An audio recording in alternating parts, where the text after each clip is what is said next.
अस्सलाम वालेकुम नाज़रीन, आप देख रहे हैं न्यूज़ टॉक। मैं हूं यशफीन जमाल। मौजूदा इत्तेहादी हुकूमत जिसके बारे में ऑपोजिशन का दावा है कि वो फॉर्म 47 की बेसाखियों पर खड़ी है, हालिया बजट की मंजूरी के बाद मजीद मुश्किलात का शिकार नजर आती है। वफाकी बजट की मंजूरी के बाद हर शोबाई जिंदगी से ताल्लुक रखने वाले अफराद हुकूमत पर शदीद तनकीद करते नजर आ रहे हैं। ऑपोजिशन इस बजट को आवाम के लिए जहर कातिल करार दे रही है तो ताजिर, सनतकार, व्यापारी हजरात बजट में लगने वाले टैक्सों की भरमार के खिलाफ सरापा एहतजाज है। जहाँ एक जानिब की सूरत हाल है, वहीं आवाम के लिए सस्ती अशिया का हसूल नामुमकिन हो गया है और हुकूमत की महंगाई में कमी के दावे धरे के धरे रह गए हैं। ऐसी सूरत हाल में ऑपोजिशन जमातों ने अवाम के हकूक के लिए सड़कों पर निकलने का फैसला किया है। जमात इस्लामी के अमीर हाफिज नईमुर रहमान ने बजट के खिलाफ हक दो अवाम को तहरीक चलाने का ऐलान कर दिया है। जमात इस्लामी के अमीर का कहना है कि हुकूमत अवाम को किसी किस्म का रिलीफ देने में संजीदा नहीं है, लिहाजा हम इस्लामाबाद आ रहे हैं और सिर्फ एक दिन के लिए नहीं बल्कि मुस्तकिल बैठने के लिए इस्लामाबाद आ रहे हैं। जमात इस्लामी ने यह फैसला किया है कि हम हक दो अवाम को तहरीक शुरू कर दी है। हमने एहतजाजी मुजाहरों का सिलसिला भी शुरू कर दिया है और 12 तारीख को इंशाअल्लाह यहाँ इस्लामाबाद में एक तारीखी धरना हम शुरू करने जा रहे हैं। ये बिजली के और गैस के बिलों पर जो टैक्सेस हैं ख़त्म करो, ये पेट्रोल की कीमत पर जो लेवी बढ़ाते चले जा रहे हो ये ख़त्म करो, कीमतें कम करो, आम आदमी को जीने दो। हम ये तारीखी धरना देने जा रहे हैं और ये धरना सिर्फ एक इस तरह से नहीं है कि एक दिन हम धरना दे देंगे, हम बैठ जाएंगे यहाँ पर इंशाअल्लाह। जी नाज़रीन, जहाँ एक तरफ जमात इस्लामी की जानिब से इस्लामाबाद में धरने का ऐलान सामने आ रहा है, वहीं पार्लियामेंट में अपोजिशन की सबसे बड़ी जमात तहरीक इंसाफ ने भी सड़कों पर निकलने के लिए अपनी कमर कस ली है। तहरीक इंसाफ के रहनुमा असद कैसर का कहना है कि हुकूमत ने बजट में जो आवाम पर टैक्स लगाए हैं वो जुल्म व ज़्यादती है और ज़्यादती के खिलाफ हम ग्रैंड अपोजिशन के प्लेटफॉर्म से इस्लामाबाद में एहतजाज करेंगे जिसमें आवाम की बड़ी तादाद शिरकत करेगी। हमारा जो अलायंस है तहरीक तहफ़्फ़ुज़ आईन पाकिस्तान, उसके प्लेटफार्म से होगा। दरख्वास्त भी हमने उस प्लेटफार्म से दिया है। हम बहुत बड़ा काफिला खैबर पख्तूनख्वा से भी लाएंगे, तमाम अलाइज भी इसमें होंगी, तो एक बहुत बड़ा जलसा होगा। इस वक्त लोग तंग हैं, जो इस वक्त उन्होंने महंगाई का एक तूफान खड़ा कर दिया है, जो टैक्सेस लगाए हैं, ताजर परेशान हैं, हमारे फार्मर जो है परेशान हैं और तमाम तबकों पर उन्होंने इतने बड़े टैक्स लगाए हैं कि वो काबिल बर्दाश्त नहीं है।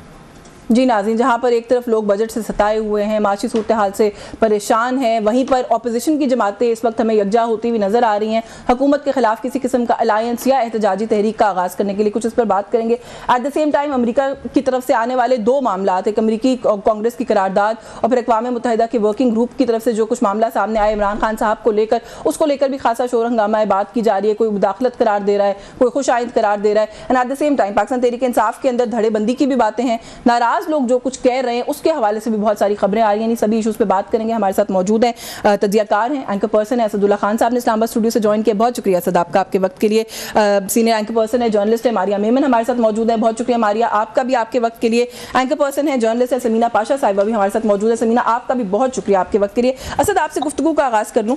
बहुत सारी चीज़ें हैं वैसे तो, लेकिन क्योंकि नईमुर रहमान साहब ने आज गुफ्तगू की और वो कहते हैं कि हम आएंगे और फिर जाने की कोई तारीख नहीं दी है, वो कहते हैं मुस्तकिल आएंगे। 6 जुलाई को एक जलसे की हम खबर सुन रहे हैं, पीटीआई की तरफ से भी मौलाना भी पर तोल रहे हैं, हम देख रहे हैं कि वो भी कहते हैं कि जब मैं निकला तो फिर ये हुकूमत जो है वो मेरे एक जलसे की मार है।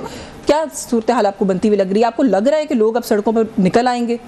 देखिए, मेरा ख्याल है लोग अगर निकलेंगे तो अपनी वजह से निकलेंगे, क्योंकि बिजली के बिल बहरहाल बहुत ज़्यादा लोगों को परेशान किए हुए हैं। अभी तो जुलाई के बिल के बाद मेरा ख्याल है इस मरतबा भी जो बिल आए हैं उससे भी लोग परेशान हुए हैं, लेकिन शायद अभी लोगों के सब्र का पैमाना छलका नहीं है, शायद अगली मरतबा छलक जाए। लेकिन आपने देखा था कि पिछले साल भी एहतजाज हुआ था और वो एहतजाज किसी सियासी जमात ने लीड नहीं किया था। लोग अपने तौर पर निकले थे, बिजली के बिल जलाए थे और उसने हुकूमत को इतना परेशान किया था कि हुकूमत को बैठ के सर जोड़ के बिजली के बिलों में कुछ ना कुछ रिलीफ देने की कोशिश हुकूमत ने की थी। और अभी कश्मीर में हमने देखा है किसी भी लीडरशिप के बगैर लोग निकले हैं, क्योंकि लोगों के शायद सब्र का पैमाना जो है वो वहाँ तक पहुँच गया था। अब ये जो महंगाई का मामला है, देखें तकलीफ दे बात यह है कि एक तरफ तो वो वादे हुए थे कि 200 यूनिट बिजली के फ्री देंगे, पीपल्स पार्टी ने 300 यूनिट का वादा किया था, लेकिन पीपल्स पार्टी ने किया क्या है? पीपल्स पार्टी ने इस फाइनेंस बिल में अपनी एक तरमीम पेश की है जिसमें अपनी मराद में इजाफा करवा लिया। और आज की खबर यह है कि पंजाब में भी 2 अरब रुपए की लागत से घर बन रहे हैं। सिर्फ 29 लग्जरी घर जो है वो ब्यूरोक्रेट्स के लिए बन रहे हैं। आईफोन्स भी खरीदे जा रहे हैं उधर, तो बड़ा कुछ हो रहा है। अब देखिए ना, ऑप्टिक्स के लिए आप लोगों को क्या पैगाम दे रहे हैं जब लोगों के पास ये खबर जाती है कि एक तरफ आपका पैसे नहीं, और फिर ये देखिए अच्छा बजट पेश करने पर कुछ 24 करोड़ रुपए के एजाजिये दिए जा रहे हैं फाइनेंस टीम को, जिन्होंने बिल बनाया, ये बजट बनाया। और आपको याद होगा कि चंद ही दिन पहले जो इलेक्शन कमीशन के मुलाजिमीन थे उनको मराद दी गई थी या उनको एजाजिये दिए गए थे कि आपने बहुत अच्छा इलेक्शन कंडक्ट किया है। तो जहां एक तरफ आपने आवाम को ये पैगाम देना है कि भाई आपके ऊपर सिर्फ सख्ती नहीं है, सख्तियां हमारे ऊपर भी हैं, वहां पर आप 29 लग्जरी घर ब्यूरोक्रेट्स के लिए बना के लोगों को क्या पैगाम देंगे? ये तो अलाउंसेस बढ़ा दिए हैं जी, अपनी सारी मरात में इजाफा कर लिया। ये जो भी आपने जिस तरफ इशारा किया, तो हालात तो ऐसे ही हैं कि आप जो है वो करें, मुल्क के लिए कोई कुर्बानी दें, और वो जो है वो आप देखें ना कि हम उन्हें फंड करेंगे। मैं और आप शायद थोड़ा सा मरात याफ्ता तबका हैं, बिजली के बिल जो आए हैं उससे मैं और आप भी परेशान हैं। नहीं, जो टैक्स लगा उससे भी हम परेशान हैं। अभी हम ब्रेक में डिस्कस करेंगे हमारी सैलरीज के साथ क्या होने वाला है। मारिया साहिबा, थोड़ा सा मुझे ये बताएं, बड़ा वैलिड पॉइंट है जो अभी असद ने रेज किया। उन्होंने कहा कि लोग अपने लिए निकलेंगे। आपको लगता है कि जो पॉलिटिकल पार्टीज अब कॉल दे रही हैं, they're just trying to ride the wave? एक वेव तो ऑलरेडी आ गई है क्योंकि एक माशी बदहाली तो है, लोग उससे परेशान भी हैं, तो शायद पॉलिटिकल पार्टीज ये समझ रही है कि टैप कर लें इस वक्त जो एक सेंटिमेंट है पब्लिक का उसको। देखिए जी, ऑपोजिशन का काम और क्या होता है? ऑपोजिशन का तो काम ही होता है कि हुकूमत के जब भी इक़दामात के नतीजे में लोगों की जिंदगी में मुश्किलात का इजाफा हो तो उसका पॉलिटिकल माइलेज लेने की कोशिश करती हैं। और बहुत सारी सियासी जमातें तो इस वक्त का इंतजार भी कर रही थी। अब अवाम पाकिस्तान पार्टी जो लॉन्च करने जा रहे हैं मिफ्ता साहब और शाहिद खाकान अब्बासी साहब, स्पेसिफिकली उनसे हमने पूछा आपने क्यों जुलाई में करें? उन्होंने कहा जी कि जब बजट आएगा, बिजली के बिल पहले आएंगे तो उसके बाद लोगों में तशवीश होगी और हम उसके बेसिस पे हमें पार्टी लॉन्च करना चाहते हैं। और मेरा ख्याल है अभी तक तमाम जो पॉलिटिकल पार्टीज हैं ऑपोजिशन में, उनका अगर हम मुवाजना करें तो अवाम पाकिस्तान पार्टी की जो प्रेस कॉन्फ्रेंस थी वो सबसे जानदार थी, सबसे इंसाइसिव थी, सबसे स्पेसिफिक थी। बाकी लोगों के तो अपने बहुत सारे इश्यूज के साथ उसको मिक्स कर रहे हैं, तो बड़ा टारगेटेड अप्रोच थी उनकी। तो हैविंग सेड दैट, तमाम सियासी जमातों ने इस हवाले से माइलेज तो लेना होता है और एक पॉलिटिक्स है और एक जेन्युइन अवामी इशू भी है। मतलब ये नहीं है कि कोई सेल्फ क्रिएटेड डे क्राइसिस है, लोग वाकई बहुत ज्यादा परेशान हैं। देखिए, इस तरह की जो अवामी तहरीक होती है ना, वो तब कामयाब होती है जब बहुत बड़ी तादाद में लोग सामने निकल आए। इमरान खान साहब की जो जिस दिन गिरफ्तारी हुई है उस दिन सबसे बड़ा जो उस पूरे दिन का जो सबसे बड़ा अगर हम कहें सवालिया निशान था वो ये था कि अवाम उतनी बड़ी तादाद में बाहर नहीं निकले जितने तहरीक इंसाफ एक्सपेक्ट कर रही थी, तो वो मोमेंटम नहीं बना। तो मोमेंटम बनने के लिए लोगों को ऑर्गेनिकली भी बाहर आना होता है, कुछ क़यादत भी इसको मोबिलाइज करती है, लेकिन बाहर आना होता है। देखिए, मौजूदा हुकूमत का तो मुझे समझ ही नहीं आ रहा, उनको लग रहा है कि उन्होंने दोबारा इलेक्शन में जाना ही नहीं। आपको पहले ही मालूम है कि जिस तरीके से आप आए हैं इलेक्ट होके, सेलेक्ट होके, पता नहीं क्या होके, और आपको फॉर्म 45 के लाले पड़े हुए हैं, और उसके बाद आप जब इस तरह से इक़दामात लेंगे तो मेरा ख्याल है इन्होंने मेंटली कहीं ना कहीं तय कर लिया है कि जो 2024 का फॉर्म 45-47 वाला फॉर्मूला है ना, अब वो बजाय इसके कि वो लोगों को डिलीवर करें, अब वो उसको मास्टर करने की कोशिश करेंगे। वो कोशिश करेंगे कि उसके असरार और रमूज, उसकी फंडिंग अलहदा कर लें। उस दिन जब वो बेचने खरीदने फॉर्म 47 तो उसके पैसे अलहदा रख लें। सेंट्रल की हुकूमत का तो खैर मैं नहीं कह सकती, लेकिन पंजाब की हुकूमत मुझे नहीं लगता कि उनका कोई ऐसा माइंडसेट है कि वही समझ रहे हैं कि हम आखिरी दफा हुकूमत के लिए आए हैं। वो तो बड़े जोरों शोर के साथ, वो तो टोन डेफनेस, देखिए टोन डेफनेस है। आप मुझे बताइए पंजाब का कौन सा बड़ा ऐसा सियासी क्राइसिस है जिसमें आपको सीएम साहिबा नजर आई हूँ? जो आप वैसे देख रहे हैं वो सड़कों की तस्वीरें ट्वीट करती हैं, वो वैसे जाके तमाम नुमाइशी काम तो कर रही हैं। जितने बड़े पॉलिटिकल क्राइसिस है, फॉर एग्जांपल जो जब ये गंदम का क्राइसिस आया था, वज़ीर आला साहब, हाँ बिल्कुल एब्सोल्युटली राइट। एक्चुअली नहीं, इस पे बात करते हैं, जरा पंजाब के इशू पे भी बात करते हैं। मैं समीना को गुफ्तगू में शामिल कर लूँ। समीना, जमाते इस्लामी भी फाइनली बोल पड़े हैं, वो कहते हैं हमारे हम जाएंगे नहीं। जमीयत उलमा इस्लाम पहले से ही कह रही है कि अलाइन हो जाए पीटीआई हमारे साथ और हम एहतजाज करते हैं मिलकर। अच्छा, फिर हुकूमत के अपने अंदर के मामलात भी कुछ बहुत अच्छे नहीं जा रहे। एमक्यूएम, पीपल्स पार्टी, जो हिमायती इत्तेहादी जमातें हैं, वो भी आपस में एक दूसरे के आमने सामने नजर आ रही हैं। मुश्किल वक्त लग रहा है आपको हुकूमत के लिए सस्टेन करना, मैनेज करना, इस तरह से मामलात को आगे लेके जाना? जी शुक्रिया यशवीन। देखिए, इत्तेहादी जमातों के हवाले से तो मेरा ख्याल है कोई हुकूमत को फिक्रमंदी ऐसा सच नहीं है, क्योंकि वो उन्हें मालूम है कि जिन्होंने साथ बिठाए हैं वो साथ से रख भी लेंगे, तो कोई इतना बड़ा इशू नहीं है। ये हम बचपन से सुनते आ रहे हैं कि एमक्यूएम और पीपल्स पार्टी में बिगड़ गई, एमक्यूएम और नून लीग में बिगड़ गई, फिर पीपल्स पार्टी और नून लीग में बिगड़ गई, फिर सिमट भी जाती है, सब कुछ हो जाता है। तो अभी जिस तरह से ये लोग कनेक्टेड हैं तो उसमें भी मेरा नहीं ख्याल है कि ये लोग अफोर्ड भी करते हैं एक दूसरे से अलग होना।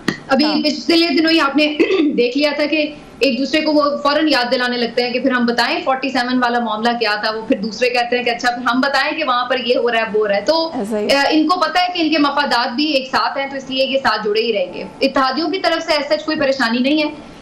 दो चीजें हो सकती हैं ऑब्वियसली इस हुकूमत के लिए। एक तो जो अभी राइटली मारिया ने मेंशन किया कि अगर लोग बहुत बड़ी तादाद में निकल आते हैं, जो कि अभी तक हमने देखा नहीं है। ऑनेस्टली हम उस वक्त भी हैरान थे कि जब इतनी बड़ी 30 रुपए एक साथ बढ़े पेट्रोल प्राइस में, फिर 30 रुपए एक साथ बढ़े, तो मेरा ख्याल था कि बहुत ज्यादा रिएक्शन आएगा, लेकिन कोई रिएक्शन उस तरह से हमने नहीं देखा।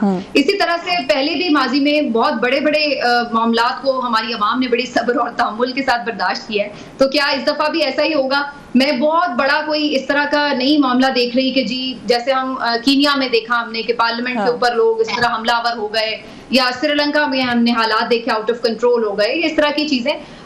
हमारे शायद अवाम का मिजाज उस तरह से नहीं है, ज्यादा सब्र है, या फिर लोग समहाउ और द अदर समझते हैं कि चलो 1-2 महीने की बिल्स की बात है, ये हो जाएगा सेटल, तो कोई ऐसी बात नहीं।